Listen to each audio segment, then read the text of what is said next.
Hello everyone, welcome back to science academy YouTube channel. और जो आज का अपना टॉपिक है वो है जो राउल्ट का नियम था। उस राउल्ट के नियम में जो अपन लोगों ने पहला टॉपिक ये देखा था कि अगर आपका विलेय और विलायक दोनों ही वाष्पशील अवस्था में हो तो उस कंडीशन में आपका राउल्ट का नियम क्या कहता है। नेक्स्ट आपका जो सेकंड टॉपिक है, इसी का सेकंड जो पार्ट है वो है कि अवाष्पशील विलेय युक्त विलयन के लिए राउल्ट का नियम। अब इसमें अवाष्पशील विलेय युक्त विलयन का मतलब समझिए। देखिए, जैसे पहले वाला जो आपका टॉपिक था उसमें आपका ये था, जैसे आप लोगों ने क्या किया, एक कोई भी पात्र लिया उसमें H2O डाल दिया, ठीक है, H2O मान लीजिए, इसमें थोड़ा सा क्या डाल दिया, जैसे आप अल्कोहल की बात कर सकते हो। तो ये जो अल्कोहल है और ये जल है दोनों ही वाष्पशील है, तब जो आपकी वाष्प बनेगी वो A की भी बनेगी और B की भी बनेगी। जब आप इन दोनों को ऐड करोगे तो उसके बाद में जो भी वाष्प दाब आएगा वो वाटर और अल्कोहल दोनों के कारण आएगा, ठीक है। तो इनका जो आंशिक दाब है वो उनकी मोल भिन्न के समानुपाती होगा, वो मैंने आप लोगों को पहले बता दिया है। अब इसमें देखिए नेक्स्ट आपका जो है, जैसे मैंने क्या किया, ये आपका जो पात्र है उसमें H2O ले लिया, H2O ले लिया, ये विलायक है। अब आपने इसमें NaCl या शुगर ऐड कर दी, तो NaCl तो वोलेटाइल नहीं है, वाष्प नहीं बना था, तो इसका मतलब अब क्या होगा, अरे जो NaCl है वो वाष्प नहीं बनाएगा, तो इसका मतलब इसका वाष्प दाब भी नहीं होगा। तो यहाँ पे टोटल इस विलयन का जो वाष्प दाब होगा वो होगा किसके कारण, H2O के कारण ही तो होगा। किसके कारण होगा, H2O के कारण, ठीक है। तो अब एक चीज़ देखिए, पहले शुद्ध अवस्था में जो इसका वाष्प दाब था वो आप PaO लिख सकते हो। अब इसमें आपने NaCl डाल दिया, तब यहाँ पे जो विलयन बना है उसके वाष्प दाब में क्या परिवर्तन आएगा। एक तरीके से देखा जाए तो NaCl के कारण तो कोई भी वाष्प नहीं बन रही है, तो वाष्प दाब भी नहीं होगा।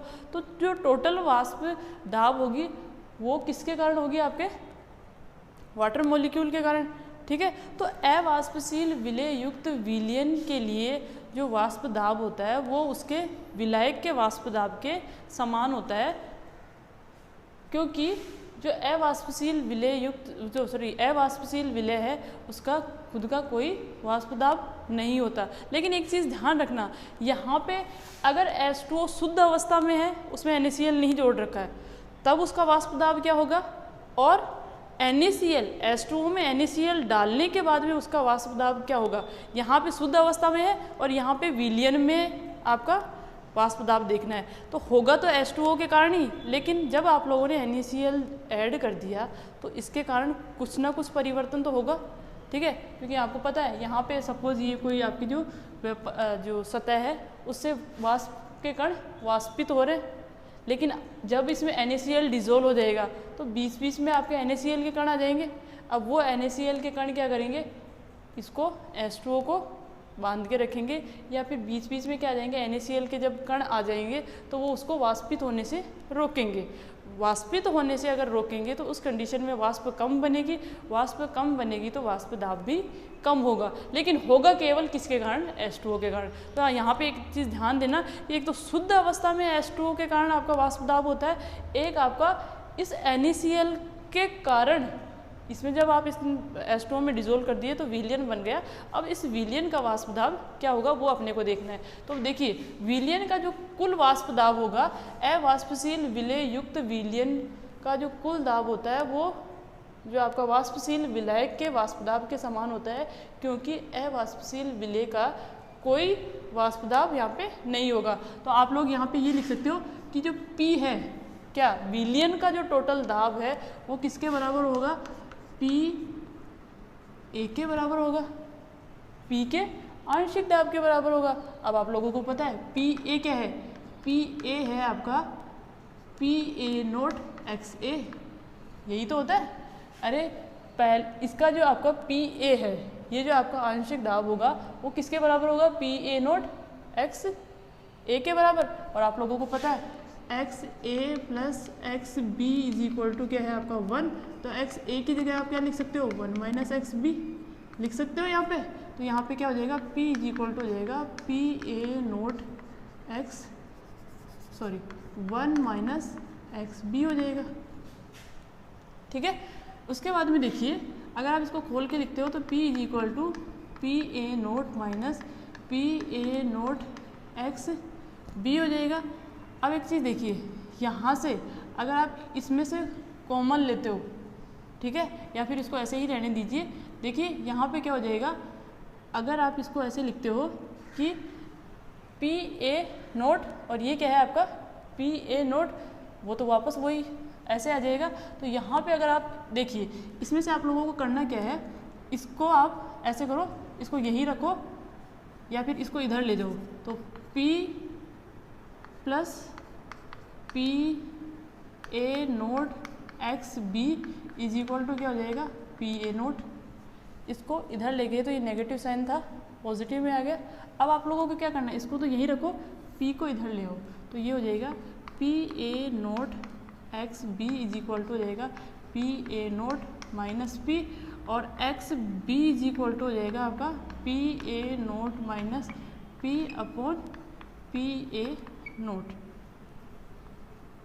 तो देखिए यहाँ पे होता क्या है कि यहाँ पे ये जो पी ए नोट है, P A naught minus P, ठीक है, विलियन का जो टोटल प्रेशर है, मतलब शुद्ध अवस्था में इसका वाष्प दाब है, उसमें से इसको घटाओगे तो इसको बोलते हैं वाष्प दाब का आपेक्षिक, वाष्प दाब का अवनमन।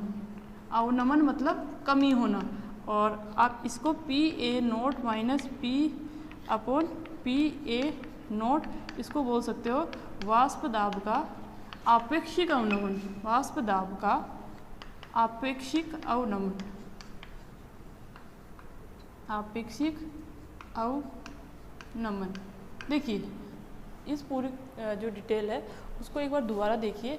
मैंने आप लोगों को ये बताया कि आपके पास एक ये पात्र है, इसमें आप लोगों ने H2O डाल रखा है शुद्ध अवस्था में, तो आप लोगों को यहाँ पे इसकी शुद्ध अवस्था में वाष्प दाब देखना है। अब आप लोगों ने क्या किया, इसमें H2O जो आपका ऐड है, वो सॉरी H2O डाला है, उसमें आप लोगों ने NaCl ऐड कर दिया, तो ये तो शुद्ध अवस्था में जल है, तो इसके कारण जो भी वाष्प दाब आएगा वो हो जाएगा।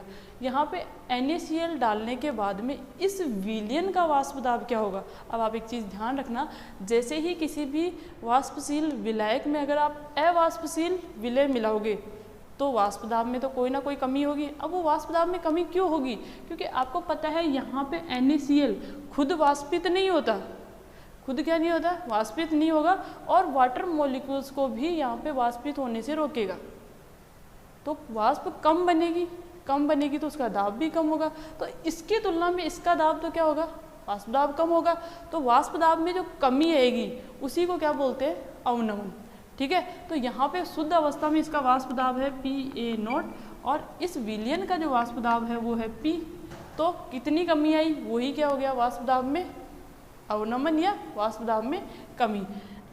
अगर आप प्रारंभ में कितना है इससे इसकी कंपैरिजन करते हो तो इसको बोलते हो वाष्प दाब में आपेक्षिक अवनमन, ठीक है। तो देखिए यहाँ पे क्या होगा, ये जो वाष्प दाब में आपेक्षिक अवनमन होगा वो विलय की मोल भिन्न के बराबर होता है। कहने का मतलब जितना आप NaCl डालते जाओगे उतना ही क्या होगा, वाष्प दाब में कमी होती जाएगी, क्योंकि NaCl शुरू में अगर आपने 2-4 मोल डाले हैं तो वो H2O मॉलिक्यूल्स को बहुत ज़्यादा नहीं पकड़ पाएगा या उसको नहीं रोक पाएगा। लेकिन अगर आप लोगों ने NaCl बहुत ज़्यादा डाल दिया तो वो क्या करेगा, वाटर मॉलिक्यूल्स के साथ जुड़ जाएगा, तो वो उसको वाष्पित नहीं होने देगा। तो कहने का मतलब राउल्ट का नियम ये कहता है कि अगर किसी भी विलयन में या किसी भी विलायक में अगर आप अवाष्पशील विलय युक्त विलयन बनाते हो या विलायक में आप अवाष्पशील विलय मिलाते हो तो उसका वाष्प दाब में जो कमी आती है या वाष्प दाब का जो आपेक्षिक अवनमन होता है वो विलय की मौल भिन्न के बराबर होता है। जितना ज़्यादा आप अवाष्पशील विलय मिलाओगे उसके वाष्प दाब में उतनी ही कमी आएगी, ठीक है। तो ये है आपका अवाष्पशील विलय युक्त विलयन के लिए राउल्ट का नियम। नेक्स्ट आपका ये आता है कि यहाँ पे एक चीज़ देखी जाती है कि एक राउल्ट का नियम होता है और एक होता है हेनरी का नियम, ठीक है। तो यहाँ पे एक चीज़ आप लिख सकते हो कि राउल्ट का नियम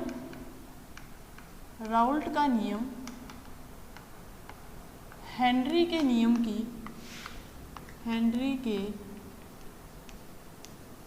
की विशिष्ट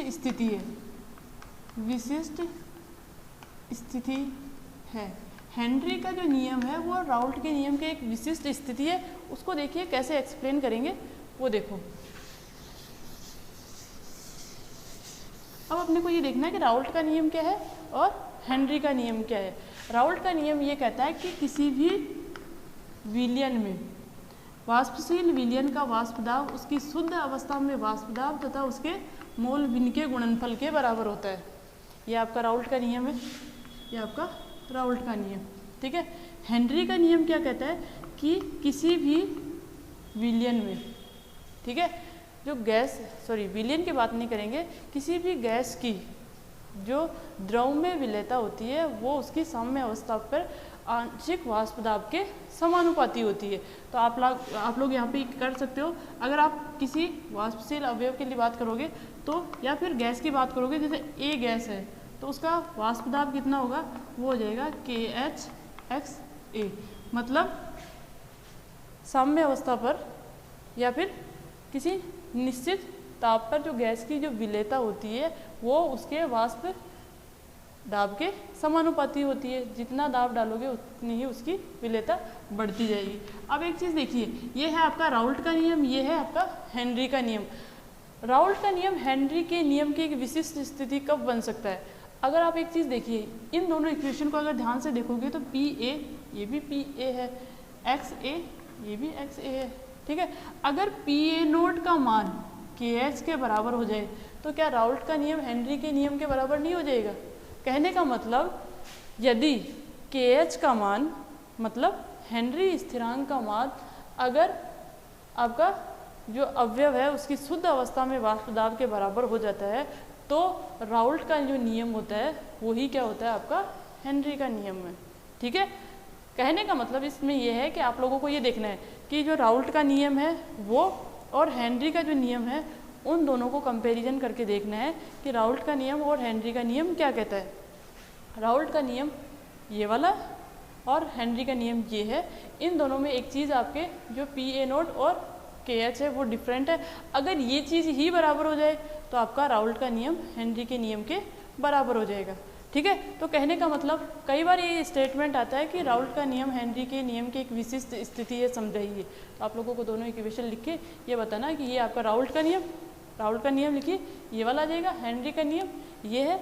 अगर दोनों को आप यहाँ पे PA नोट और KH का मान बराबर आ जाएगा तब उस कंडीशन में आप ये बोल सकते हो कि यहाँ पे ये होगा कि जो राउल्ट का नियम है वो हेनरी के नियम के बराबर हो जाएगा, ठीक है। तो देखिए यहाँ आपका राउल्ट का नियम, हेनरी का नियम और जो आपका राउल्ट का नियम है उसकी दो विशिष्ट स्थितियाँ। कौन कौन सी स्थितियाँ कि कोई विलयन ऐसा हो जिसमें विलय और विलायक दोनों ही वाष्पशील अवस्था में हो, तब उस कंडीशन में आप उसका वाष्प दाब या वेपर प्रेशर है जो वो कैसे कैलकुलेट करेंगे।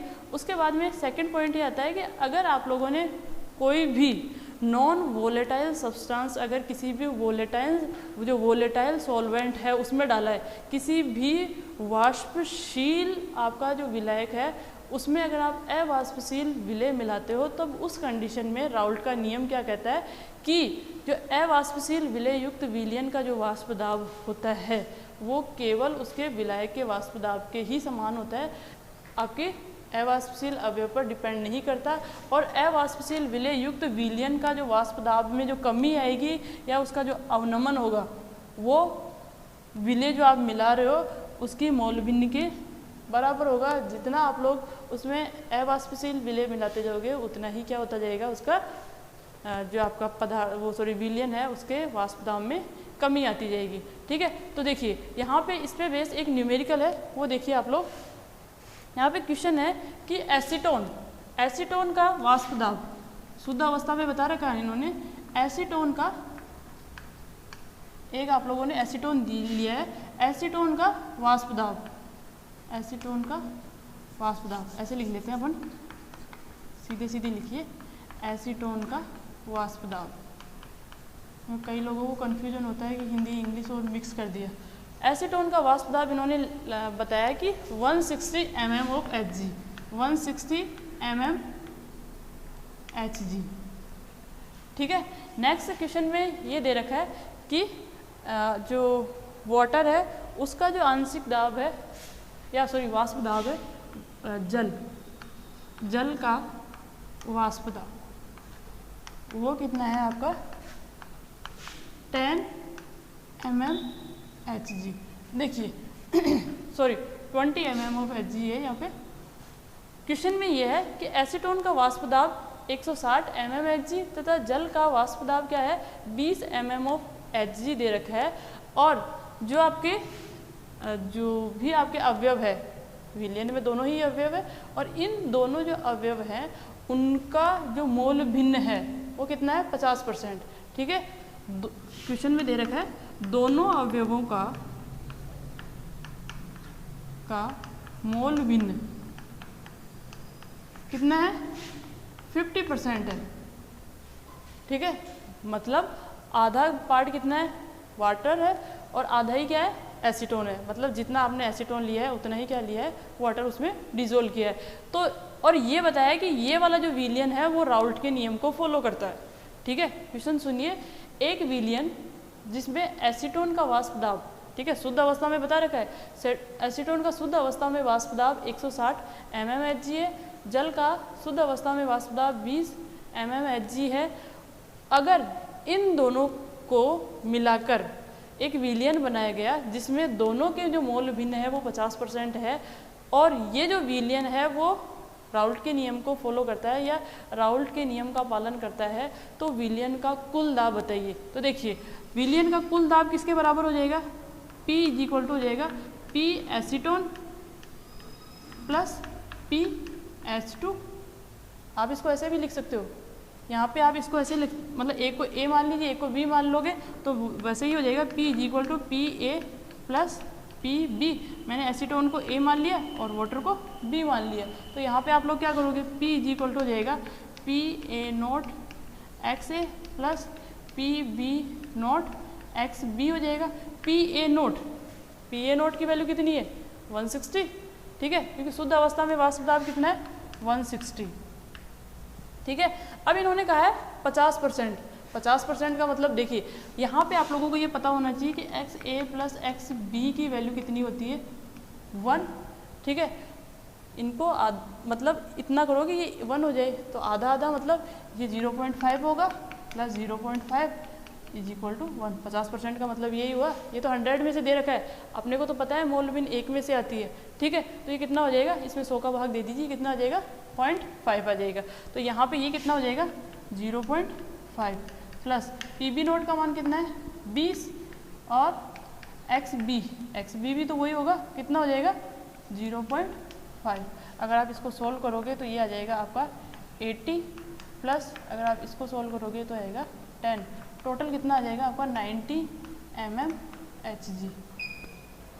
ठीक है, तो कहने का मतलब मेरा ये है कि न्यूमेरिकल सॉल्व करते टाइम हमेशा आप लोगों को बस ध्यान से ये पढ़ना होता है कि गिवन चीज़ें क्या क्या है। ठीक है, और निकालना कैसे है। अगर उन्होंने खुद ने कहा है कि विलियन आपका राउल्ट का नियम का पालन करता है तो इसका मतलब राउल्ट का नियम ही फॉलो होगा। और राउल्ट का नियम क्या कहता है कि जो विलियन है उसका कुल दाब उसके अवयवों के आंशिक दाब के योग के बराबर होता है। और आंशिक दाब कैसे निकालोगे, आंशिक दाब शुद्ध अवस्था में वाष्प दाब और उसकी मोल भिन्न के गुणनफल के बराबर। ठीक है, तो देखिए यहाँ पे ये जो आपका सॉल्यूशन वाला जो चैप्टर है उसमें सबसे पहले जो आपका था कि जो आपका जनरल इंट्रोडक्शन वाला पार्ट था सॉल्यूशन का, उसके बाद में आपके कंसंट्रेशन की यूनिट्स थी और उस कंसंट्रेशन की यूनिट्स के बाद में नेक्स्ट टॉपिक आया था अपनी विलेयता या सोल्यूबिलिटी।